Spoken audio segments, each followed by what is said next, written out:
Hello friends, my name is Rohit Bansal. Today I am going to talk about email security. The email service is a very convenient way to exchange messages between two communicating parties. Most of us use email service in our everyday life for a lot of formal and informal communications. The email service is supported by protocols like SMTP, which is called as Simple Mail Transfer Protocol, POP3, which is also called as Post Office Protocol, and IMAP, which is Internet Messaging Service Access Protocol. These protocols provide security to the conventional email service that we use. Now, in this modern digital age, email spoofing and email forging are very potential threats.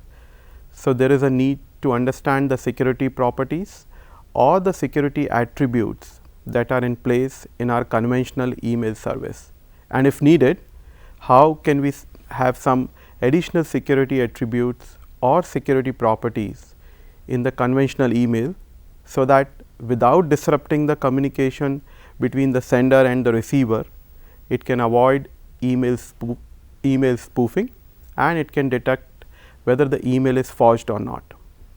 In this session, we will basically discuss about the security aspect in the conventional email service, which is supported by SMTP, POP3 or IMAP. After that, we will also discuss how one can have some additional security properties like identifying source of the email or the sender's authenticity, and how to detect whether the email is altered or forged. Now, let us look at the aspect of how we can get additional security properties and what are the security protocols that should be implemented on top of the protocols which are already provided for security in the conventional email service. We have already seen public key cryptography and symmetric key cryptography and their uses in various applications. Now, here we will see how both of these can make our email exchange more secure. As we know, the email format, which is provided by RFC 822, has one header field and one body field. The header field contains some keywords, for example, date, time, from field, to field and the subject field. The body contains the actual mail information or the purpose of the email, and there must be one blank line between the header and the body. So, this is the RFC 822 format. In the modern email service, one very important object is used, which is known as multipurpose internet mail extension or MIME. This is an extension to RFC 822, which had some limitations. To avoid those limitations, MIME or MIME is used.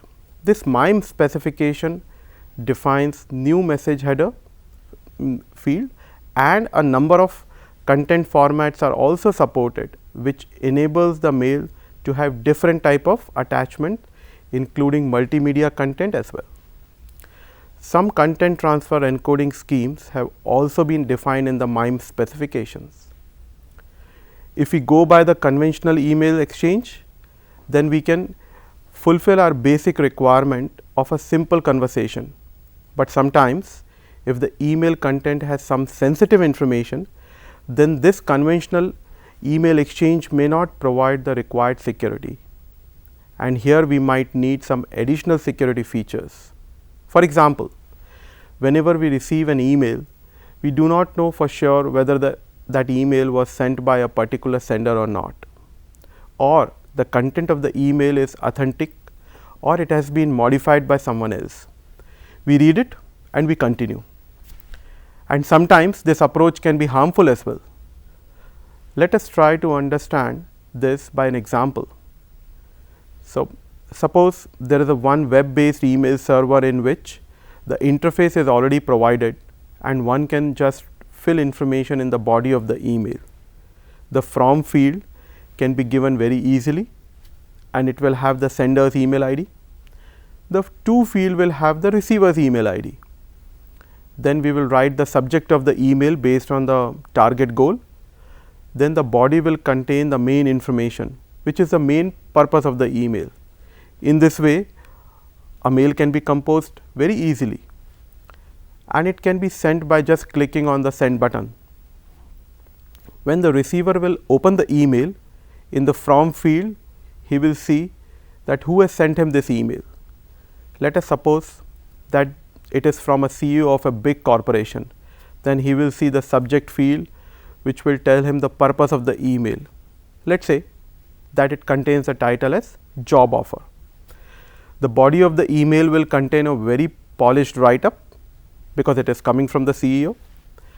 Now, after seeing this, if the receiver accepts that this email has been really sent by the CEO of a big corporation, whereas in reality it was created by someone else using the web based email compose feature, then accepting it would be the receiver's mistake.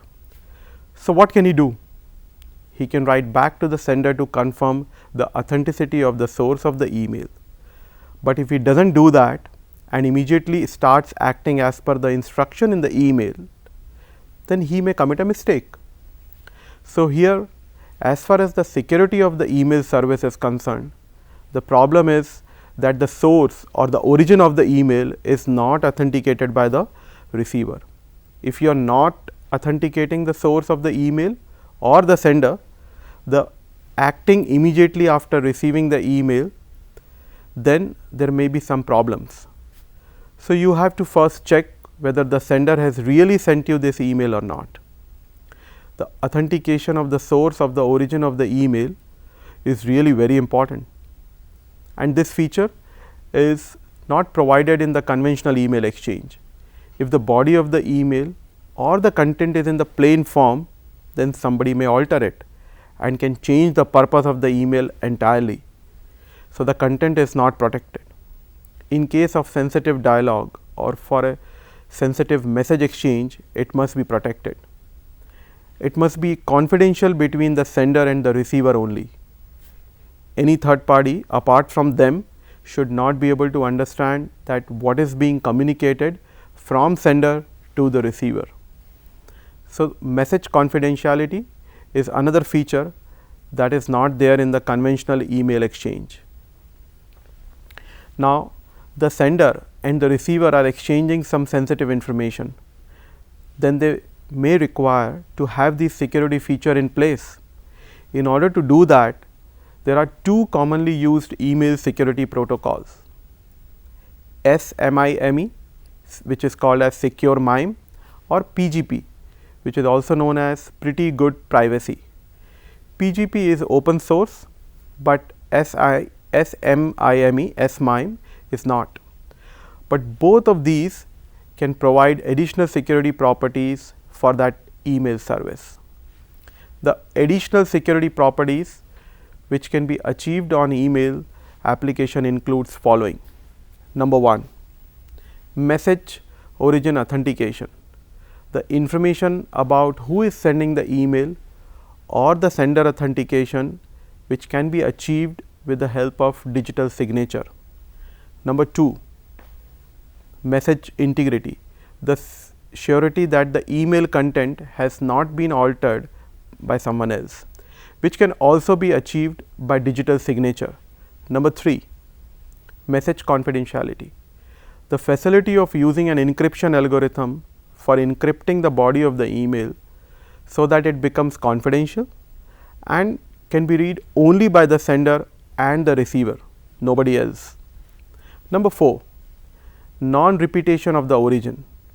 If the sender is sending any mail with their digital signature, then he cannot deny sending it. So, these are some of the important security requirements for modern email security services, which the receiver of the email can be sure that this email has come from a person by seeing the digital signature of the sender, which means that authentication of the message origin, and only the receiver will get to know the message and no other person will learn anything about it, which means that message confidentiality of the email content. it can also be assured that the sender cannot deny sending that email by putting a digital signature of the sender in the email, and message integrity must be intact so that no one could alter the content of the email. All these features can be provided or supported by both Secure MIME and PGP.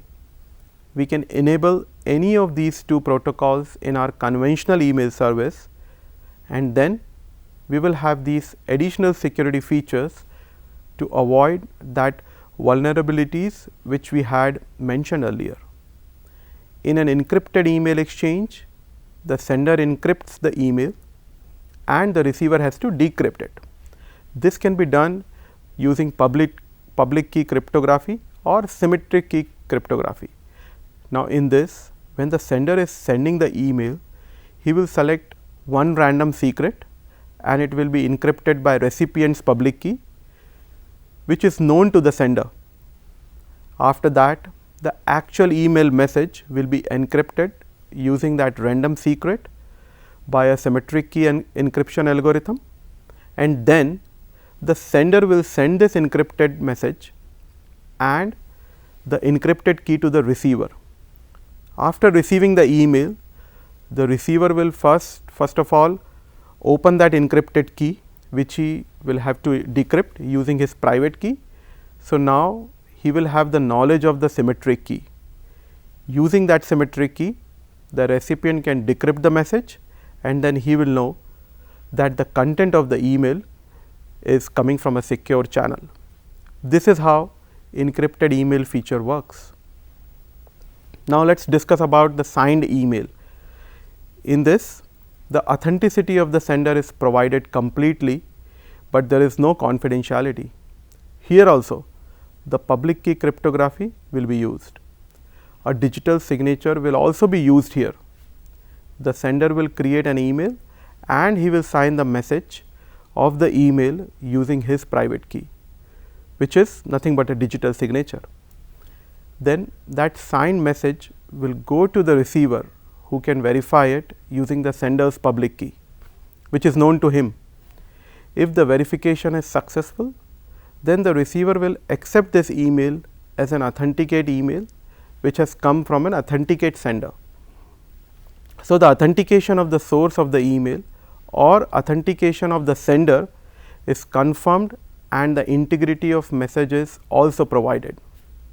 Now, if you want both the feature of encryption as well as the digital signature, then it will also have to have a similar kind of a logic.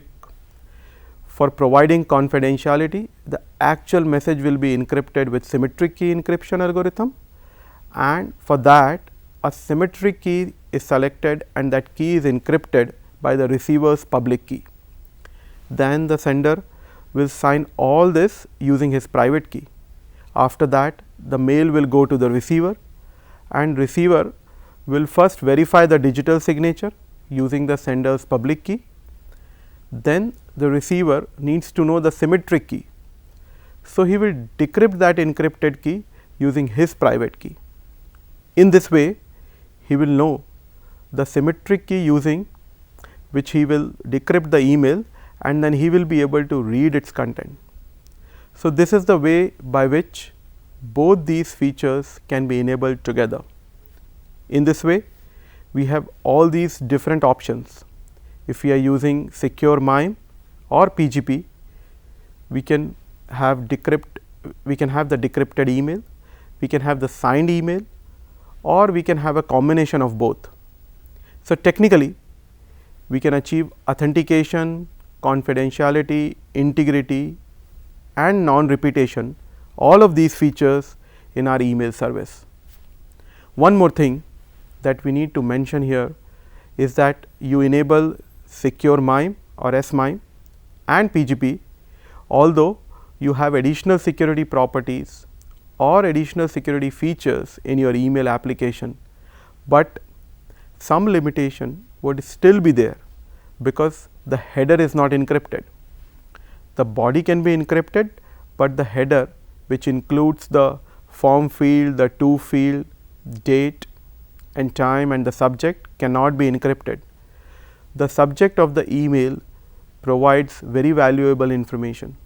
It provides the essence of the purpose of the email or the metadata of the email body or the email content. Suppose the email content has an offer letter, then the subject line will say job offer, or if the email content has an announcement about your marks, then the subject line will say scorecard or mark sheet, etc. In this way, according to the content of the email, the subject line will provide a valuable information about it. But in both secure MIME and PGP protocols, the subject is not encrypted. In such situation, if the subject is providing a very valuable information, then some malicious party can get that information and they can also know about the purpose of the email exchange.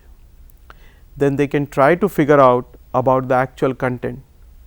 Since the subject is not encrypted, so the challenge here is that how can we protect that subject so that any malicious party or attacker adversary will not be able to learn anything about the email or the purpose of the email. This is one interesting research problem.